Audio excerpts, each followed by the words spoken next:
Summer can be one of the most stressful seasons for your dog, but there are ways that you can provide comfort through the bangs and the booms of all those fireworks. Azure Davis, founder and CEO of Ruff Start Rescue, and Raya, who's up for adoption, join us this morning with some advice on how to keep your dogs calm and comfortable. And I'm sorry, what was your name? Angela. Okay, foster mom Angela's here because Raya is a little bit nervous. And before we even get started, Raya needs to be adopted. So please and thank you. She's been about a month now. About She's a been month. Yeah. Yep, Okay. Rescue. Yeah. So, She's Raya, 5 everybody. years old. Okay. Yes. What a sweetheart. Beagle. Yeah. Yep. And she's nervous. Beagle mix, maybe cattle dog or something. She kind of has the spots. Go to kids, cats, dogs. Yeah. She's just nervous. She needs someone that's going to be patient, but loves her foster mom. Aww. So, but she can't keep her, so she needs to get adopted. Okay, so. all right, adoption.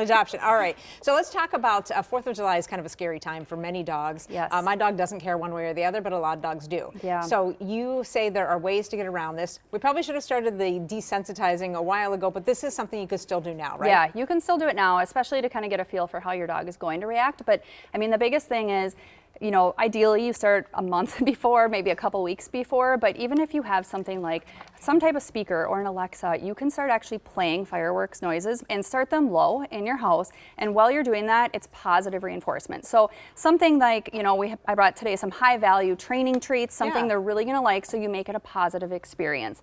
That's kind of one of the biggest things. But the other thing is making them, if they like their crate, making them kind of a safe haven, you know, so if you are gonna leave them at home, making sure that they have a place they can go, ideally cover their crate, close the blinds in the house, and then if you're going to leave and you know there's fireworks, let's be real, they go on more than just the 4th. Yes, they do. But you can have on some like white noise in the background to kind of block that out. Some dogs obviously have worse anxiety with that than others, so there's other things that you can do. You can prepare ahead of time. I did bring with today a couple examples that I can kind of go through. But yeah, let's do it. You know, there's things like one of the big things, these are called woof, like a woof ball it's called, but you actually make these ahead of time and you freeze them and you have a little tray and you put them in there and you would give that, it's kind of like a Kong with a frozen, you know, peanut butter, whatever you want to put in it. And you can put that in the freezer. That's going to keep them busy for a little bit. There's also lick mats that you can freeze stuff on. What I personally do is peanut butter. You have to make sure there's no sugar in it.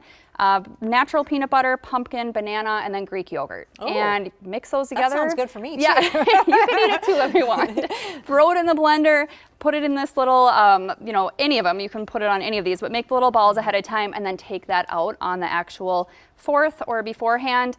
They do make things like calming collars that you can have that have actual pheromones in them that will help calm the animals down. They make plug-ins. There's CBD treats that you can give. And then also, there's things like a thunder shirt. So if nobody's ever tried these before, I would suggest not trying this on the 4th. Do it ahead of time. It can help calm them down, and it's kind of like a giant hug. And so it'll like a help, weighted blanket almost. Yes, like a weighted blanket, but it can make them hot. So you don't want to just put this on them, put them in the kennel and leave. Put it on, see how they do. Okay. Raya is just such a sweetheart. How many other animals do you have right now that are waiting for a forever home? Yeah, so we have right now, it varies anywhere from about 550 right now in the current rescue that are available, and it's going to go up to about 650 with kitten season being here. Well, I guess, I suppose. And then, of course, one thing I did want to add is like if you're going to do something like CBD, do you need to ask a vet? So CBD, I mean, if you think, I would again do this ahead of time, see if there's any reactions. Don't just do it the night before. Usually these are pretty safe, but if you have something where you know this doesn't work, these things don't work, and there's going to be some dogs none of this works for, then make that vet appointment. They do have some anti-anxiety medications that can help make it bearable for you and your dog, and also safe. You know, you want your dog to be safe if you're leaving the house and they're at home alone. You don't want them being destructive and, you know, freaking out. And last thing is just keep your dogs at home. Don't bring them to the That's fireworks. a good idea. Just don't bring them, right? Yes, Azure, don't bring thank you them. so very much. We really appreciate it. For more resources, or to see available adoptable pets, you can visit their website, ruffstartrescuedog.org.